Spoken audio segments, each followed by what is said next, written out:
Amoeba Placenta is a game where in the first hour you know you're in for a horrible disappointment, and those expectations are exactly met. Actually, come to think of it, you don't even really get an hour in before thinking that. In the first few minutes, there's a message that pops up that may as well read, "This game is not good, sorry for tricking you into buying it."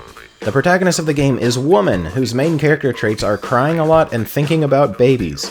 This might have something to do with identifying as a character, as developers seem to think that's the most important aspect of any video game lately.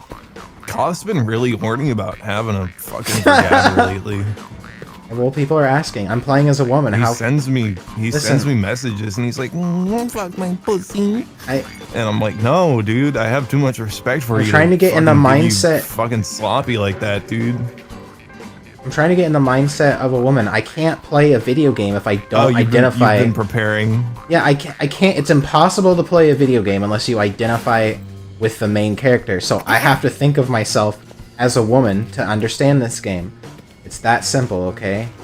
Though if that's the case, I'm not entirely sure why married pregnant woman was chosen as the protagonist, considering the average married pregnant woman has never played a video game outside of Candy Crush, much less even own a PC that can run Amnesia. Though maybe I shouldn't be talking about identifying with characters, considering the only character I've ever really identified with is Data.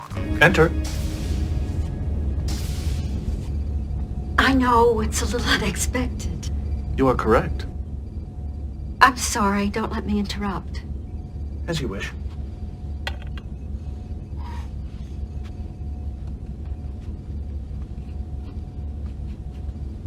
I play video games to kill things because I resent humanity. If I wanted to watch a woman stumbling around in the desert crying for 8 hours, I'd turn on Spanish Netflix or something.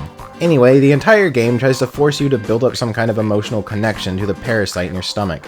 This is mostly done by dropping large rocks on it, or falling from lethal heights and then checking to see if it's been turned to sludge by pressing X to baby.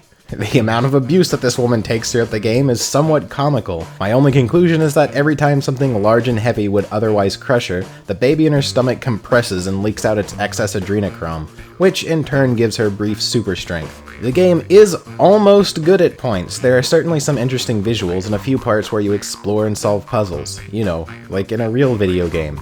But even those experiences are tainted by the reoccurring "press X to baby" prompt. A few hours in, I realized that Amnesia Rebirth is not a game for real people, and instead designed for games journalists so they can clap and squeal in delight that a video game exists that they can actually play. If you need further evidence of this, consider that the game has no fail state or consequence for dying.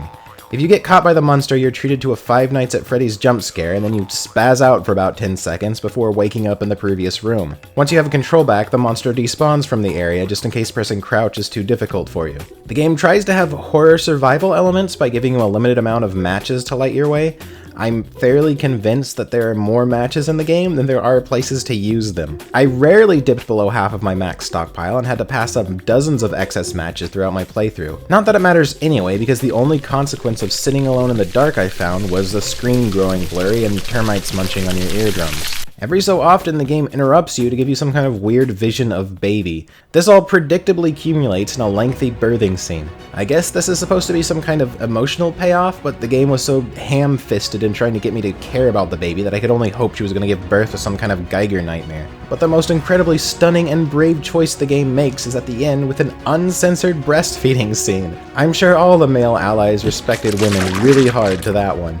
I legitimately don't understand the rules for breasts in video games. Extremely stylized cartoon characters with covered tits need to be criticized and rejected because boobs are bad, but close-ups of hyper-realistic nipples is brave and stunning, I guess. If I ever make some kind of anime titty fighting game, I'll make sure to censor any breast with babies hanging off the nipples that bounce around each time the character moves. Let's see how the game's journalists react to that one. The game is a complete waste of time and money, so naturally it has great scores. It'll probably win a bunch of awards. It's kind of sad because I really liked the first Amnesia, and I thought even the second one was at least entertaining, but with this third installment, the franchise is dead. But, just in case someone from the development team is listening, I have a few tips on how to make a good game. Listen up. In a bad game, you press X to baby. In a good game, you press X to kick the baby. In a bad game, dying doesn't matter. In a good game, you become legs. Is any of this sinking in? And if you really want to make a game that is more grounded in real emotion and life struggle or whatever, that's fine. But I actually have an idea for one that might appeal to a broader video game playing audience. Here it goes.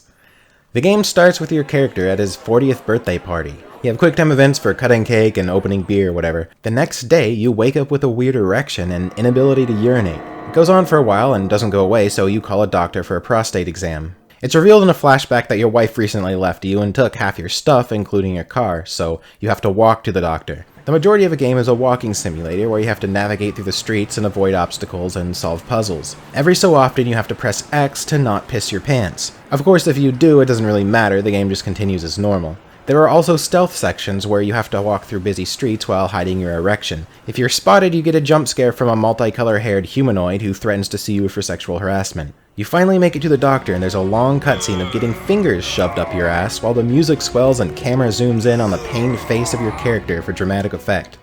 Finally it's over, but now you have to travel back home and use an enema kit.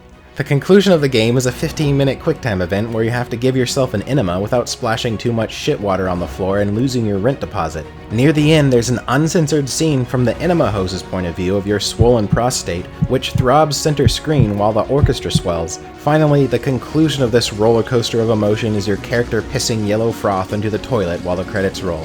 There, in 2 minutes I thought up the plot for Amnesia 4. Feel free to use it, I'm sure it'll win plenty of awards.